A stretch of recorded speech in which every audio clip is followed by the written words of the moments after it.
大家好，我是丽姐，欢迎大家来听相亲故事，感谢大家的订阅。今天要跟大家分享的是一个关于跨海婚恋的真实故事，主角是我们的上海姑娘小文，一个在金融行业打拼多年的精英女性。她的经历让我不禁感叹，婚姻的幸福真的不只是靠物质堆砌出来的啊！有时候我们以为的好，可能只是我们局限的认知，而真正的幸福往往藏在我们未曾注意的细节里。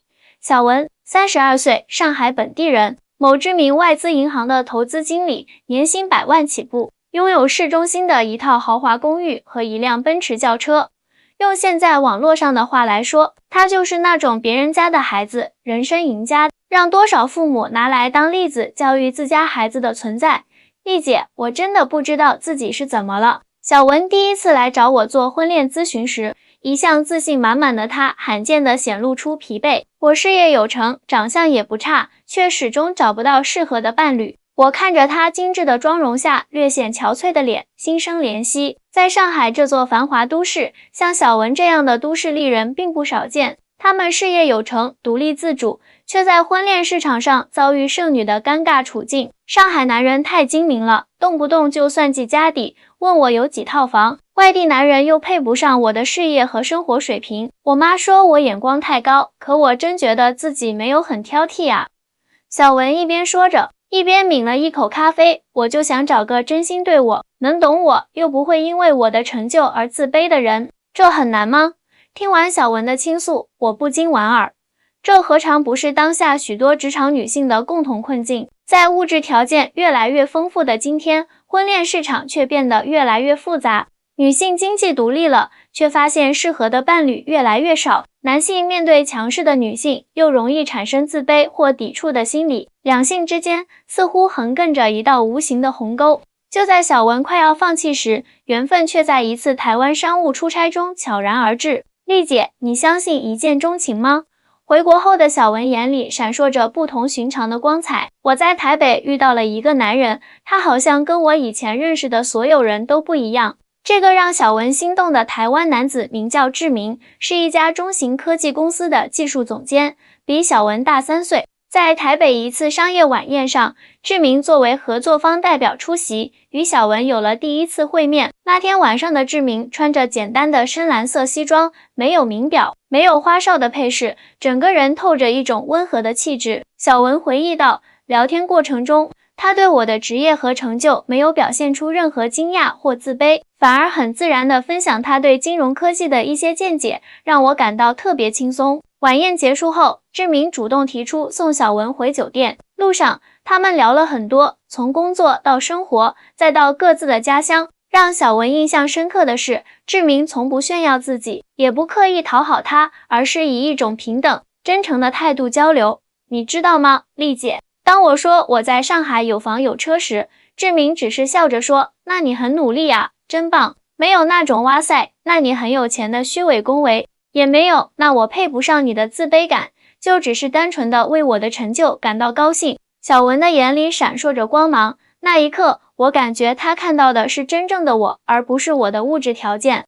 在台北短短1周的时间里，志明利用下班后的时间带小文领略了不一样的台北。不是高档餐厅和奢华商场，而是充满人情味的夜市、历史悠久的老街和宁静的咖啡馆。在这些地方，小文感受到了一种他在上海繁华都市中难得体验的悠闲与自在。志明说，台湾人虽然经济发展可能不如上海那么快，但他们很注重生活品质和内心的平衡。小文告诉我，他说人生不只是赚钱和攀比，还有很多美好的事物值得去体验和感受。这句话深深触动了我。回到上海后，小文和志明开始了跨海的线上交往，每天的视频通话，不时送达的小礼物，彼此分享的日常点滴，让两人的感情迅速升温。3个月后，志明飞到上海见了小文的父母，并正式向小文求婚。然而，小文的父母对这段跨海婚姻持强烈反对态度。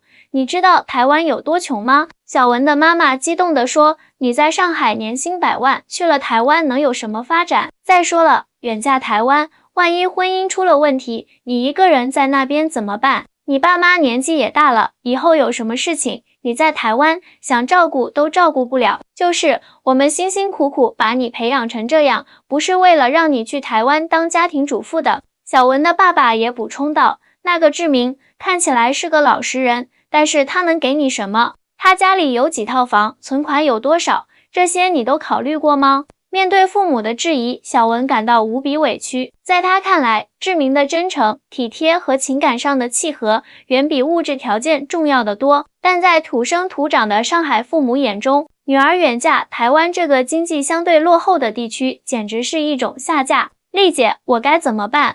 小文满脸愁容地问我。我觉得志明是我人生中遇到的最适合的人，但我又不忍心违背父母的意愿。作为一名从事婚恋服务多年的红娘，我见过太多因为家庭干涉而错过真爱的案例，也见过太多因为盲目追求所谓门当户对而陷入不幸婚姻的例子。我决定给小文分享一些我对台湾与大陆婚恋差异的观察和理解。小文，你父母对台湾的印象可能停留在早些年的刻板认知了。我耐心地解释道，现在的台湾社会其实非常发达，虽然经济总量不如大陆，但人均收入和生活品质在很多方面是不输给上海的。我拿出平板电脑，给小文看了一些关于台湾生活的数据和图片。台湾的医疗保障、教育资源、社会福利等方面都很完善，民众的幸福感和满意度普遍较高。台北的物价确实不低，但整体生活成本与上海相比，其实差别没有想象中那么大。更重要的是，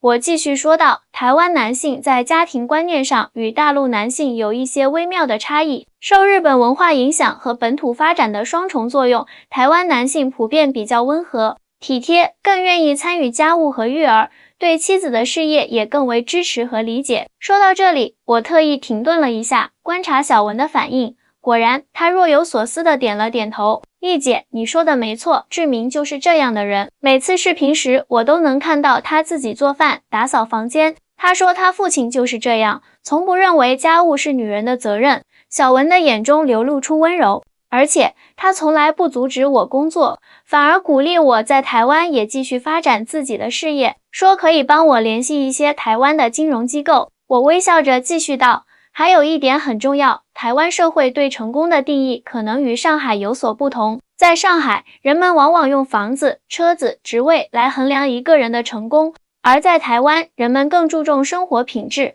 家庭和谐、个人兴趣的实现。这种差异会影响到婚姻中双方对幸福的理解和追求。听了我的话，小文陷入了沉思。丽姐，你的意思是我需要调整自己对婚姻幸福的期待？不完全是，我摇摇头。我的意思是，不同文化背景下的婚姻会有不同的幸福模式。在上海，很多夫妻都在追求事业双赢，不断提升物质生活水平；而在台湾，夫妻之间可能更注重情感交流、生活体验和家庭和睦。没有对错之分，关键是你和志明之间能否达成共识，建立起属于你们自己的幸福标准。经过反复的思考和挣扎，小文最终做出了决定，嫁给志明，移居台湾。临行前，她来找我道别。丽姐，谢谢你的开导，我想通了，人生短暂，我不能因为父母的担忧或者世俗的眼光，就放弃自己的真爱。我握着她的手，内心既为她高兴，又有些担忧。小文，跨文化婚姻需要更多的理解和包容。到了台湾后，你可能会面临语言差异、生活习惯差异、价值观差异等挑战，希望你能用开放的心态去适应和融入。小文自信地笑了笑，我知道不会一帆风顺，但我相信，只要我和志明彼此理解、相互支持，就没有什么困难是我们克服不了的。看着小文坚定的眼神，我知道他已经准备好了迎接新的人生旅程。对了，丽姐，临别前，小文笑着说，我爸妈最后也同意了我的决定，他们说，女儿的幸福最重要，只要我过得好，他们就放心了。他们还说要来台湾看我呢。听到这个消息，我由衷的为小文感到高兴。家人的支持和祝福，对于新婚夫妇来说，无疑是最好的嫁妆。那就祝你幸福，小文。我微笑着说，记得常联系，告诉我你在台湾的新生活。小文点点头，眼中闪烁着幸福的泪光。一定会的，丽姐，你知道吗？我现在才明白，爱情和幸福从来都不是用金钱可以衡量的。婚礼在台北一个风景优美的海边举行，简单而温馨。志明的父母是退休的中学教师，为人和蔼可亲，对这个来自上海的媳妇充满好奇和期待。然而，蜜月结束后，现实生活的种种差异开始显现。小文的适应之路并不像她想象的那么顺利。首先是工作方面，虽然小文凭借自己的资历和人脉，成功在台北一家金融机构找到了工作，但薪资水平确实不如上海，而且由于对台湾市场不够熟悉，他在工作中遇到了不少困难。丽姐，我感觉自己像个职场新人。小文在视频通话中向我吐露心声。在上海，我是团队里的核心，大家都要听我的意见。但在这里，我得重新学习很多东西，还要适应台湾同事的工作节奏和沟通方式。除了工作上的落差，生活习惯的差异也给小文带来了不少困扰。台湾人喜欢早睡早起，晚上9点多商场就关门了。夜生活比上海少多了，小文有些无奈地说，而且他们饮食清淡，不像上海菜那么重口味。刚开始我真的很不习惯，觉得吃什么都没味道。最让小文感到不适应的是台湾社会对炫富行为的不认同。在上海，名牌包、豪车、高档餐厅是身份和地位的象征，但在台湾，过度展示财富反而会引来异样的眼光。有一次，我穿着全套名牌，背着香奈儿，带着卡地亚手表去参加知名公司的聚会。小文回忆道，结果大家都穿得很简单，甚至有人穿着休闲装就来了。整个晚上我都感觉特别尴尬，好像自己特别张扬似的。志明对此的解释是，在台湾，人们更注重内在修养和才华，而不是外在的装扰。过度炫耀财富反而会给人留下浮夸、肤浅的印象。随着时间的推移，小文也开始注意到志明家庭生活方式与自己原生家庭的巨大差异。志明的父母生活简朴，即使有足够的经济能力，也很少消费奢侈品。他们的幸福来源于读书、听音乐、参加社区活动、与朋友小聚等简单的日常享受。我曾经以为他们是因为经济条件限制才这样生活的。小文坦言，后来才发现这是他们主动的选择。志明跟我说，他爸妈有2套房产，存款也不少，但他们认为钱够用就好，没必要追求更多。这种价值观的碰撞，让小文开始重新审视自己对幸福的定义。在上海，他习惯了通过不断提升物质生活水平来获取满足感，而在台湾，他逐渐体会到一种不同的生活哲学：知足常乐，追求内心的平静与满足。丽姐，我开始怀疑自己以前的生活方式了。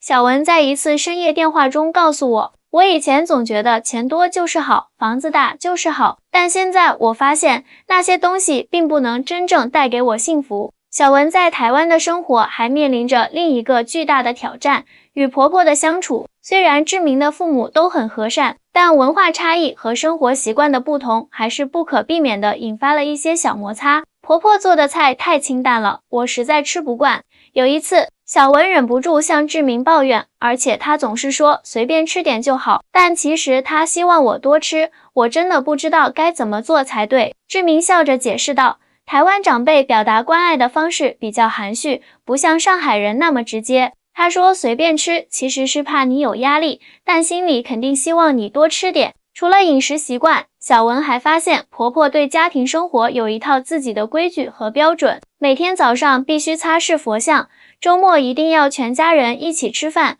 过节时有各种繁琐的礼仪要遵守。这些在小文看来有些迷信和老套的传统，却是婆婆心中不可逾越的红线。丽姐，我真的好累。小文在电话里哭诉，我感觉自己像是生活在清朝，做什么都要看婆婆的脸色。志明倒是挺孝顺的，总是站在他妈那边，这让我很受伤。听了小文的抱怨，我心中暗叹一声，婆媳关系向来是婚姻中的一大考验，而跨文化婚姻中的婆媳关系更是难上加难。小文，你有没有想过，这其实是一种文化差异？我温和地问道。在台湾，尤其是传统家庭中，尊老爱幼是核心价值观之一，孝道被视为最基本的美德，子女对父母的尊重和照顾是天经地义的事情。可是我也尊重长辈啊，小文反驳道。我在上海也是很孝顺我父母的，但表现形式可能不一样。我解释道，上海现代家庭中的孝顺更多体现在物质上的供养和情感上的关心，而台湾传统家庭强调的是言行上的恭敬和生活中的陪伴。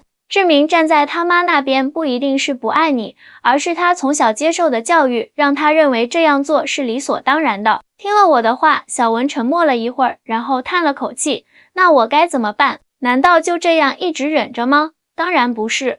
我回答道，沟通是解决问题的关键，你可以私下和志明好好谈谈，表达你的感受，但不要指责他或者他的家人，同时也试着去理解和尊重台湾的传统文化，找到一种既不委屈自己，又能融入这个家庭的方式。就在小文为婆媳关系烦恼不已的时候，一个意外的惊喜降临了，她怀孕了。这个消息让原本有些紧张的家庭氛围一下子变得温暖起来。丽姐，你是不是不会相信？小文在视频电话中兴奋地说，婆婆知道我怀孕后，整个人都变了，以前对我爱答不理的，现在天天嘘寒问暖，还学着做上海菜给我吃，说孕妇要多补充营养。我笑着点点头。在华人社会，不管是大陆还是台湾，传宗接代都是一个家庭的大事。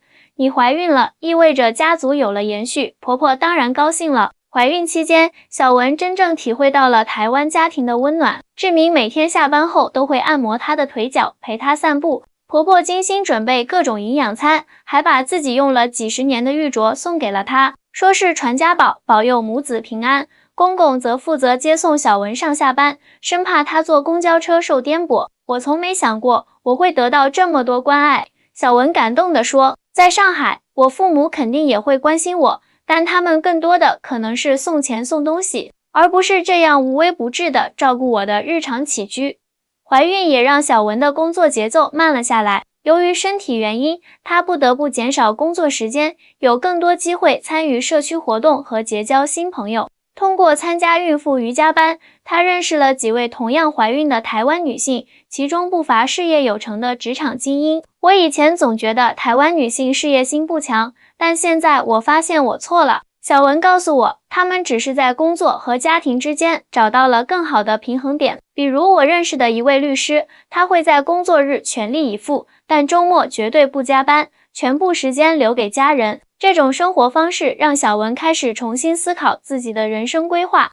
在上海，她习惯了加班加点、争分夺秒的工作节奏，休息时间也被各种应酬和社交活动占据。而现在，她发现自己有了更多属于自己的时间，可以读书、听音乐、学做菜、和家人聊天。这些看似普通的日常活动，却给她带来了前所未有的满足感。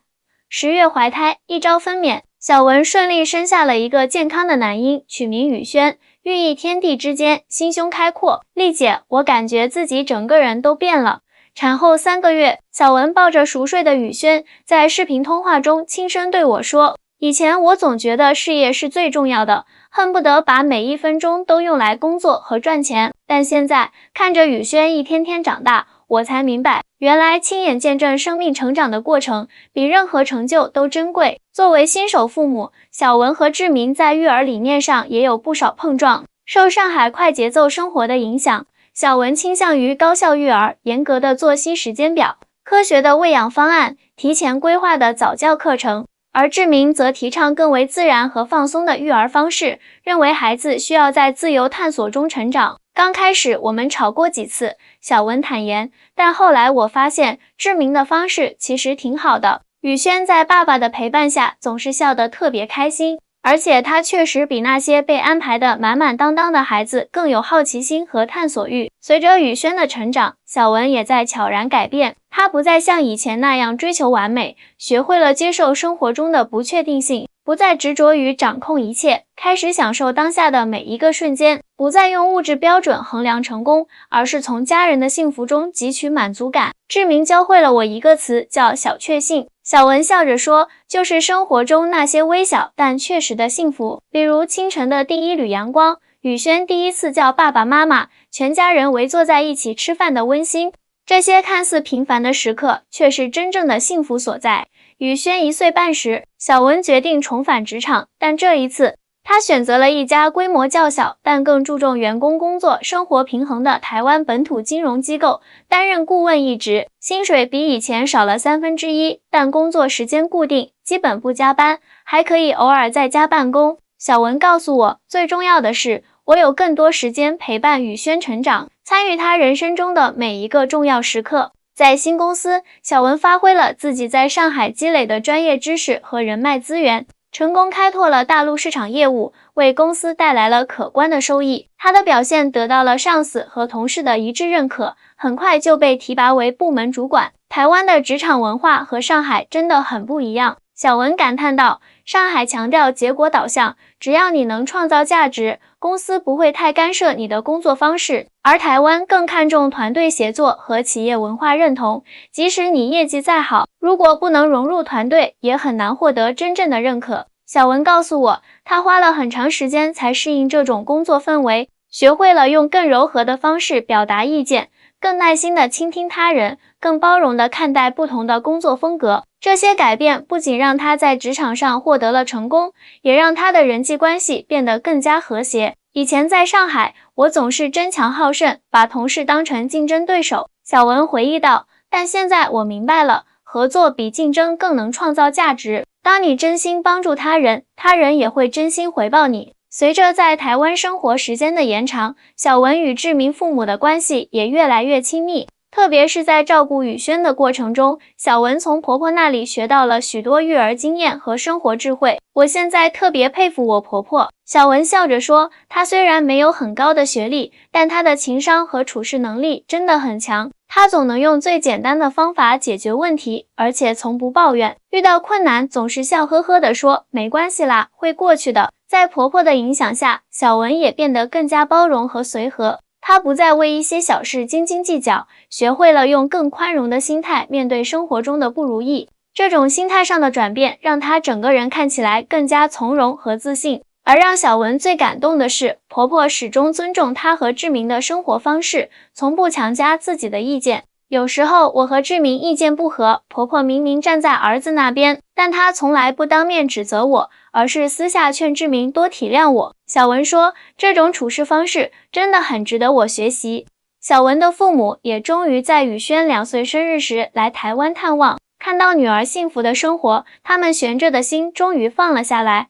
爸妈，你们看，我过得很好。小文带着父母参观自己和志明在台北近郊买的新房子，虽然面积不大，但环境优美，邻居和睦，最重要的是充满了爱与温馨。小文的妈妈抱着宇轩，眼中满是慈爱。女儿，妈妈以前总担心你嫁到台湾会吃苦，现在看来是我们多虑了，只要你幸福，在哪里都好。是啊，小文的爸爸也点点头，志明这孩子靠谱，对你好，家里人也都很和善。虽然他们家境不如我们殷实，但人品和家教都没得说。看来我女儿真的嫁对人了。听到父母的认可，小文心中的最后一丝担忧也烟消云散。两岸的亲情终于在相互理解和尊重中得到了完美的融合。时光飞逝，转眼间，小文和志明已经在台湾生活了5年。宇轩上了幼儿园，活泼可爱。小文晋升为公司副总，负责大陆业务拓展。志明的事业也蒸蒸日上，团队从最初的几个人发展到几十人规模。这一天，小文特地约我视频通话，说有重要的事情想告诉我。丽姐，我怀2胎了。视频中的小文容光焕发，眼中闪烁着幸福的光芒。这次是个女儿，我和志明都特别开心，我由衷的为她感到高兴。恭喜啊！看来你在台湾的生活真的很美满。是啊，小文点点头。这5年来，我经历了太多，也成长了太多。以前我总觉得有钱就能解决一切问题，只要工作做得好，生活就会顺利。但现在我明白了，真正的幸福不在于你拥有多少，而在于你懂得珍惜什么。聊天中，小文告诉我，他和志明计划在女儿出生后举家搬到台湾南部的一个小城市生活，那里环境更好，生活节奏更慢，更适合孩子成长。我们已经在那边看中了一套带小院子的房子，虽然比不上上海的豪宅，但阳光充足，空气清新，最重要的是，我们全家人都喜欢那里的氛围。小文兴奋地说，志明打算在那里开一家自己的工作室，我则准备减少工作时间，多陪陪孩子，顺便研究一下有机蔬菜种植。你知道的，我最近迷上了田园生活。听着小文描述未来的生活规划，我不禁感叹他的变化之大。5年前那个事业心爆棚、追求物质享受的上海金融精英，如今竟向往起了田园牧歌式的生活。小文，你会不会觉得这样的生活太过平淡？我好奇地问道，毕竟你以前是那么热爱都市生活的人。小文笑了笑，丽姐，人是会变的。